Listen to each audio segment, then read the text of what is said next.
Bienvenue, c'est Claire sur ce live et Merci, bienvenue à tous les merci. auditeurs qui nous rejoignent. Donc en fait, on fait ces lives le dimanche en fin d'après-midi avec Russell depuis plus de 6 mois maintenant. L'idée un peu de ces lives, c'est de faire quelque chose de différent du débat. Et pour ça, en fait, on pratique une forme de conversation qui s'appelle l'entretien épistémique. C'est un truc avec un terme un peu pompeux qui désigne simplement en fait une discussion qu'on tient en général une personne par une personne. Donc c'est-à-dire que là, il va y avoir soit Russell, soit moi qui va discuter avec toi si tu le veux bien, juste Mhm, nous deux pendant une mhm, quinzaine de minutes. Et cette discussion, elle va être asymétrique dans le sens où que ce soit moi ou Russell, suivant qui discute, on va plutôt être dans une position de poser des questions parce que ce qui nous intéresse, et c'est pour ça qu'on fait ce genre de live, c'est d'essayer de connaître et comprendre pourquoi les gens pensent ce qu'ils pensent à propos du sujet qu'on met. Aujourd'hui, c'est le réchauffement climatique. Et donc, d'accord, nous, on va surtout essayer de s'intéresser à pourquoi tu penses ce que tu penses à propos de ce sujet, que tu sois d'accord, pas d'accord, d'accord, etc., sans juger d'accord. ta position, sans Mhm, contre-argumenter, simplement en essayant régulièrement de reformuler pour s'assurer qu'on a bien compris, poser des questions pour essayer aussi de savoir comment t'en es arrivé à penser ça. Et donc, mhm, c'est quelque chose de très bienveillant. Ce qu'on invite aussi, c'est que les gens qui discutent avec nous, on les invite à ne pas trop lire le chat, parce que ce qui est plus intéressant, c'est la discussion qui se fait à l'oral entre Russell et toi, ou entre moi et toi, suivant qui discute. Donc c'est voilà à super, peu près le c'est un bon principe. concept. Ouais, Et donc si ça te dit, eh bien tu peux tout à fait participer à cet échange. Après, je sais pas, d'accord. Russell, si tu veux commencer ou si tu veux que je commence.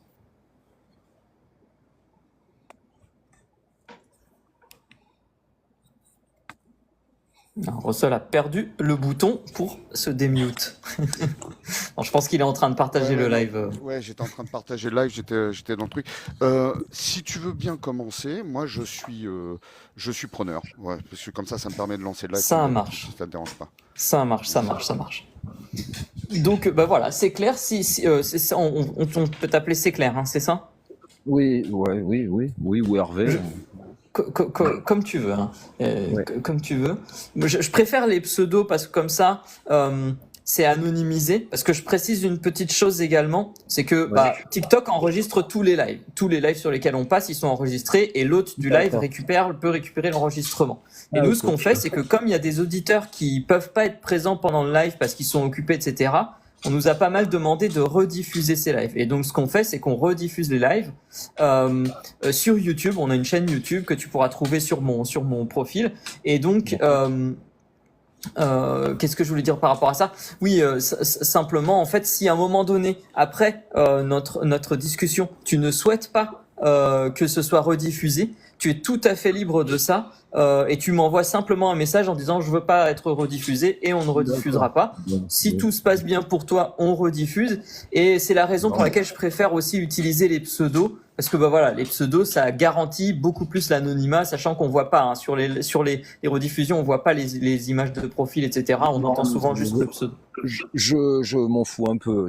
Voilà, il n'y a pas de souci. Je veux dire, j'assume ce que je dis. Et voilà. Il n'y a pas de souci, mais sache qu'à n'importe quel moment, même après D'accord, cet échange, tu c'est peux bien, toujours revenir vers nous super. pour ça. Je te remercie Euh, beaucoup. Bah, c'est très bien, c'est un très bon concept. Oui, c'est super.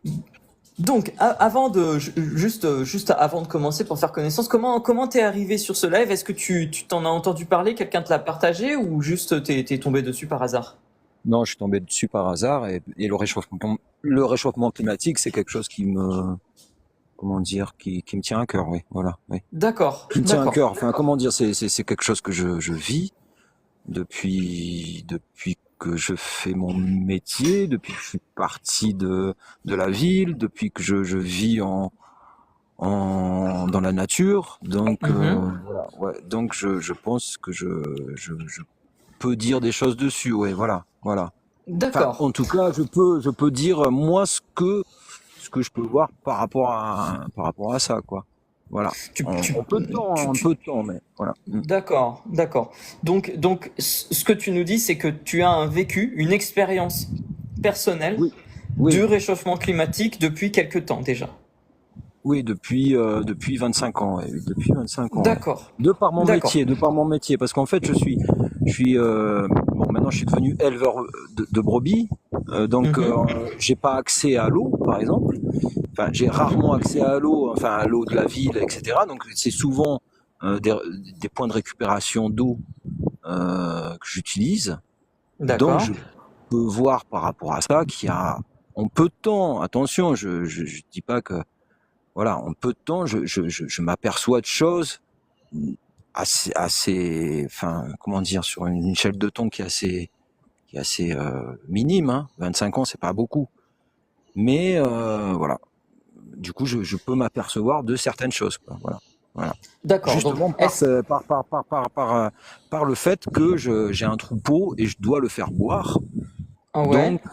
Donc par rapport, je veux dire, je suis tout le temps dans la nature Mhm. depuis 25 ans et je m'aperçois que oui, le climat, personnellement, pour moi, il change en peu de temps. Enfin voilà, je vois pas les mêmes choses que je voyais il y a 20 ans ou même il y D'accord. a, voilà. Donc, si je comprends bien, toi, dans ton quotidien d'éleveur de brebis, hein, c'est ça, Oui, euh, oui, tu te retrouves, ton milieu professionnel, ton contexte professionnel, c'est oui, le contexte de la nature. Et oui. depuis 25 ans, tu constates des changements. Et un des exemples que tu as qui te semble notable, c'est l'eau. Parce que l'eau, Ouais, tu dois abreuver ton troupeau et ouais. tu n'utilises pas l'eau de la ville, mais des points d'eau. Et donc, quel est ton constat par rapport à ça? Eh ben, c'est que c'est de plus en plus difficile. Je veux dire, les points d'eau sont de plus en plus difficiles à trouver. Les sources, D'accord. par exemple, bon, c'est sûr que je suis dans le sud de la France. Je suis Mhm. dans le sud de la France. Après, je suis berger transhumant. J'ai pu aller en Haute-Savoie, par exemple. Là, Mhm. j'avais une montagne où j'étais pendant 14 ans en Haute-Savoie. Il y avait un glacier. J'étais vers Six-Fers à cheval. Je sais pas si vous connaissez, vers Samoin, enfin, à la limite de la Suisse, là. Il y avait un glacier Mhm. que j'ai vu en peu de temps déjà sur les 14 ans où je suis resté là-bas. J'ai vu le glacier fondre à une vitesse phénoménale, quoi. Enfin, je veux dire, tu vois, le glacier qui d'année en année, enfin, par rapport au départ, j'ai vu le glacier fondre. Et en plus, après, je reviens dans le sud l'hiver, donc Mhm. tu vois, donc c'est ce parcours de l'eau, je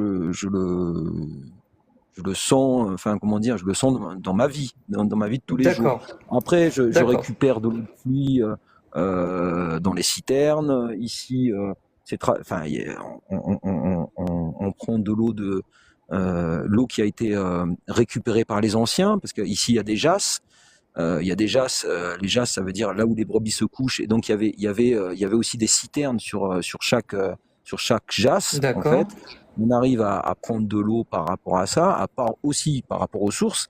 Mais les sources petit à petit disparaissent les unes après les autres. Bon, il y a aussi le manque D'accord. d'entretien. Il y a aussi le manque d'entretien des sources parce que plus personne n'utilise les sources dans les montagnes.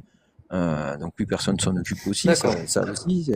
Mais par contre, je vois par exemple, bah, comme je vais dire subir le temps, Ok. mais je vois aussi que les pluies vont plus être abondantes à certains moments et moins diffuses par rapport à l'année, D'accord. quoi. Voilà. Sur D'accord. une échelle Donc de temps alors, qui est très minime, certes, qui est très oui, minime, oui, mais c'est ça qui. si ça te va, si ça te va, Ouais, je vais essayer oui, parce que pardon. là, il y a beaucoup de choses qui ont été dites et donc pour Oui. que ça reste quand même sous un format de conversation et qu'on puisse avancer, explorer un petit peu ensemble tout ça, je vais Mhm. essayer de assez brièvement et corrige-moi si je te prête des propos qui ne correspondent pas à ce que tu as affirmé. Je Mhm. vais essayer de voilà brièvement euh, euh, essayer de mettre mes propres mots pour Oui, reprendre ce que tu oui, m'as oui, dit. Et bien sûr, bien sûr. voilà, j'ai quelques petites questions qui me viennent. Donc en D'accord. fait, ce que tu nous dis, c'est que voilà, à travers ta pratique professionnelle, tu t'es rendu compte que c'était plus difficile d'abreuver les animaux que tu élèves, que les sources étaient moins nombreuses, plus difficiles à trouver, et ce, quelle que soit la région géographique dans laquelle tu te trouves, parce qu'il se trouve que ton parcours professionnel t'a amené à périodiquement changer de région, que ce soit dans la même année entre l'hiver et l'été au niveau saisonnier, ou que ce soit dans le décours de toute ta carrière, et que tu as constaté notamment, par exemple, le recul de glaciers, la nécessité de plus en plus importante de collecter de l'eau et de la stocker pour pouvoir abreuver les animaux, et enfin le fait que tu constates également que la façon dont il pleut change dans le sens où, si j'ai bien compris, entre il y a 25 ans et maintenant, tu trouves que les pluies sont plus concentrées maintenant, et alors qu'avant elles étaient plus étalées, on va dire, dans le temps. Ouais, il y avait une certaine C'est ça. régularité que les anciens aussi disaient, enfin, comment dire, Ok. voilà, Et aujourd'hui. donc, Mhm. du coup me viennent des questions. Ouais. Ma première question, c'est en quoi, selon toi, ça, c'est une preuve du réchauffement climatique? Est-ce que alors ma question peut avoir l'air d'être un petit peu une attaque, mais c'est pas du tout ça. C'est de savoir est-ce que comment ce truc-là, c'est une signature forte pour toi du réchauffement climatique? Oui, oui. Après, bon, ça prêche un conquis, hein. Je veux dire, depuis tout gamin, j'ai toujours senti, enfin, comment dire, j'ai toujours été euh, sensibilisé par ça. Enfin, je veux dire, quand il y a eu la couche d'ozone et tout ça, je me rappelle, j'étais allé voir mes parents, j'ai dit c'est la catastrophe et tout. Mes parents, ils m'ont dit mais non, c'est rien. Enfin voilà. Mais je veux dire, D'accord. ça c'est quelque chose qui m'a, peut-être qui m'a amené à faire ce métier aussi. Voilà. Donc D'accord. c'est sûr que j'ai peut-être pas un avis objectif là-dessus, puisque, enfin, comment dire, enfin si, je veux dire, c'est quelque chose qui me fait peur, oui, qui me fait peur, oui, qui me fait peur, oui. Voilà. Et du coup, j'en profite parce que tu évoques le fait que ça te fait peur. Euh, euh, Pas pour moi. Enfin, voilà. Justement, ouais, c'était ma question. C'est est-ce que ça te fait peur aussi pour ton travail, enfin ton futur professionnel? Pour le futur professionnel des autres, surtout. D'accord. Moi, je vais me démerder. Il n'y a pas de souci. Je suis berger nomade. C'est-à-dire que de toute façon, là où l'herbe est, j'irai. Voilà. J'ai D'accord. réussi à avoir cette liberté avec le troupeau. C'est un choix et voilà. Et c'est aussi, voilà. Si je suis parti de la Haute-Savoie parce c'était compliqué, les transports, etc. C'était compliqué. Maintenant, je fais tout à pied. Je vais moins loin. Je reviens sur les montagnes du début. Justement, je reviens. Là, je suis sur une montagne où j'ai commencé, où j'ai commencé dans ma jeunesse. Donc, je vois, même si cette année c'est une bonne année, mais je sens que c'est pas la même chose qu'avant. D'accord. Même si ça Quelles fait sont sur les peu de temps. différences que tu... Alors ça c'est très intéressant ce que tu évoques parce que tu nous dis voilà, cette année c'est une bonne année. Donc on pourrait se dire ah tiens, c'est une année qui serait on va dire comparable aux années d'il y a longtemps. Mais tu Ouais, il y a dis je 14 sens ans. qu'il y a Ouais. une différence. Et donc quelle est cette différence que tu sens? Comment Sur la tu en végétation, arrives à constater que malgré que c'est une bonne année, c'est quand même pas la même chose? de toute façon, moi, je me base sur les bêtes aussi, sur les brebis. C'est-à-dire que les brebis, elles vont manger une certaine herbe. Enfin, on croit que faire manger le troupeau et tout ça, c'est pas compliqué. Enfin, c'est pas compliqué. Mais je veux dire, il y a certaines choses que tu t'aperçois. C'est-à-dire la végétation et tout ça. Vu que c'est ce que mangent les brebis, tu vas voir comment pousse l'herbe, etc. Et voilà. D'accord. Et l'herbe, par exemple, elle va plus sur des. C'est comme si elle était en danger. C'est-à-dire qu'elle va vite germer. Souvent, ça arrive. Enfin, comment dire, elle va épier. L'herbe D'accord. épier, par exemple, moi, c'est quelque chose que j'essaye de ne pas. Enfin, comment dire, les brebis, elles vont plus refuser une herbe qui va épier. Mais Alors, moi, est-ce que tu peux m'expliquer, parce que je suis désolé, je comprends pas, je connais pas cette elle terminologie. va mettre les pies beaucoup plus, si tu veux, elle va mettre les pies beaucoup plus vite que d'habitude. D'accord. Parce qu'elle veut se reproduire. Mhm. Enfin, moi, attention, hein, ce que je dis, attention, je suis pas un scientifique ni rien, tout ça, mais Mhm. enfin, c'est juste des hypothèses que moi je mets. Il n'y a pas de, voilà. Mais elle va elle va vouloir plus se reproduire parce qu'elle se sent en danger. Enfin, comment dire? D'accord. Enfin, pour moi, enfin, je veux dire, c'est un peu délirant peut-être que je dis. C'est comme ça que tu l'interprètes, en tout cas. C'est comme ça que je l'interprète. Après, ben, je peux, par rapport au troupeau, me dire, ben, il faut manger plutôt cette herbe. Moi, je pense qu'il y a un réchauffement climatique et j'en profite. Enfin, je profite de ce réchauffement climatique justement pour, je veux dire, maintenant il n'y a plus d'hiver vraiment dans le sud de la France et je vais avoir un printemps au mois de février plus quand je vais dans le Vaucluse, je vais avoir une herbe beaucoup plus appétante pour les brebis alors que j'ai pas le D'accord. printemps dans les Alpes de Haute-Provence. Enfin, comment dire, je vais attendre beaucoup plus longtemps et tout ça. Donc, D'accord. oui, Donc en fait, Ouais. si je Pardon. comprends bien, en fait, un des indicateurs, pour revenir à la question que je posais, un des indicateurs que toi tu as noté pour qui te semble significatif pour indiquer que malgré que cette année soit bonne, les choses sont différentes. Ouais. C'est que, notamment, la végétation semble changer de comportement, entre guillemets. Je sais pas si on peut vraiment parler de comportement, mais semble changer dans le sens où je vais essayer de reprendre ton interprétation, c'est-à-dire tout se passe comme si la végétation essayait de saisir le plus vite possible l'opportunité de se reproduire par rapport aux années d'antan, on va dire.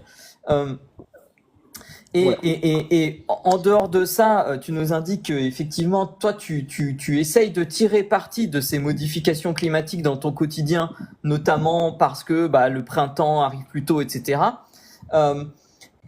Dans certaines régions. La question que je me pose, c'est en quoi est-ce que pour toi, tous ces phénomènes que tu observes aujourd'hui, tous ces phénomènes dont tu es obligé de tenir compte dans ton quotidien, dans ton travail de tous les jours, pour t'occuper de tes animaux, en quoi pour toi c'est plus un indicateur d'un réchauffement climatique important plutôt que d'une période temporaire?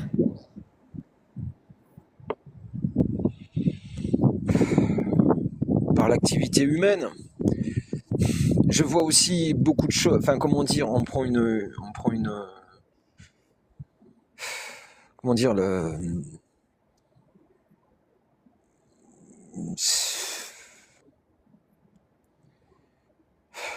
je sais pas. Je viens de la ville. À Toulouse, quand j'étais gamin, je veux dire, je voyais pas ces nuages affreux qui étaient autour de la ville au départ, ou alors j'avais les yeux plus clairs, j'en sais rien. Mais petit à petit, j'ai commencé à voir ces nuages autour de la rocade et tout ça. Enfin, comment dire, voilà. D'accord. Donc ça, à mon avis, oui, si, voilà, c'est ça qui me. Alors que ce soit une ère glaciaire ou je sais pas quoi, machin. Enfin, moi, je pense que oui, il y a vraiment l'activité humaine, l'activité de chacun fait que ça se réchauffe. Et enfin, comment dire, c'est. Donc, même... si je comprends bien ce que tu dis, c'est que, en fait, un des éléments qui te convainc, entre guillemets, et je vais peut-être aller un peu loin dans la façon dont je l'interprète, donc vraiment, dis-moi si ce n'est pas la bonne interprétation, c'est que, en fait, depuis longtemps, tu constates quelques signes visibles, etc., notamment des signes de l'activité humaine issue de ton enfance, etc., et que ça, dans la mesure où c'est cohérent logiquement, on va dire, avec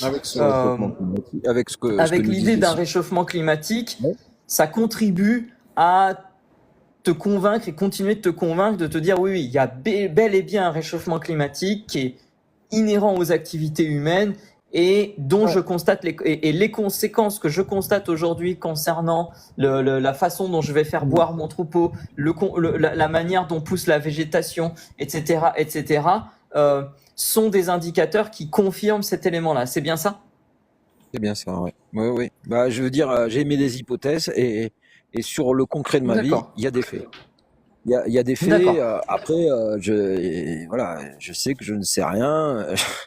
Voilà. Oui, Mais en oui, tout non, mais cas, pour moi, effectivement, c'est quelque chose que je n'ai pas assez pris la peine de reprendre. C'est que effectivement, ce que tu nous dis, c'est que voilà, toi, tu te bases simplement sur ton constat personnel, mais que tu ne prétends pas ouais. nécessairement que c'est un discours de nature scientifique. Donc ça, c'est effectivement ça, c'est quelque chose qui ressort très très bien dans ce que tu dis.